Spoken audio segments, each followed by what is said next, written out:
Demək uşaqlar, burada bir sıra sözlər yazmışam. Bunları kök şəkilçiyə ayıracam və burada bir yenilik var. Deməli, yaşadan sözünün kökü yaşlı. Yaş sözü anonimdir. Bir var quru sözünün antonimi olan yaş, sulu. Bir də var insanın yaşı. Bu insanın yaşıdır.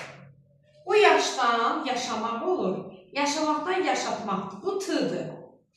Bizdə belə şəkilçi var idi axı. I, üstü 4, bir də t. Yadınızda da yazdırmışdım. Və bunu demişdik, feilə qoşulur. Yaşamaq, yaşatmaq. Burada sahib qoşulduğuna görə bu t d-yə çevrilir. Çatdı. Burada da an feil sifətli şəkilçisidir. Başlanğıc forması olur yaşatmaq. İndi burada da həmin şəkilçidir. Həmin şəkilçi ya t ya da d formasında ola bilər. Amma şəkilçinin özü t-dır. Saitə görə çevrilib d ola bilir. Çoxdan çoxalmaq, çoxaltmaq. Bu da ır indiki zaman. Çoxaldır. Bunu uşaqlar elə ayırıb və d-dır burada şəkilçi. Burada d deyil. Burada ırdır. O, nəyisə çoxaldır.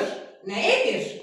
Çoxaldır. Bu indiki zaman olduğunda bu yenə t-dır, d-ya çevrilir. Sonra azdan, bu az bir var azmaq mənasında, bir də var az.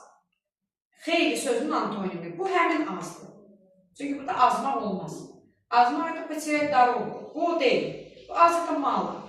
Azdan azalmaq, azaltmaq. Burada d-ya çevrilən var idi ha.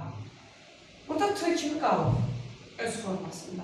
Bunların ikisinin də başlanğıcı belə, bu rahatdır. Bilirsiniz ki, qrammatik şəkilçiyə qədər olan isə burada da azdan azalmaq, azaltmaq, azaldır. Siz burada dır olub olmadığını hardan bilərsiniz? Sual verməklə. Azaldır. Nə edir?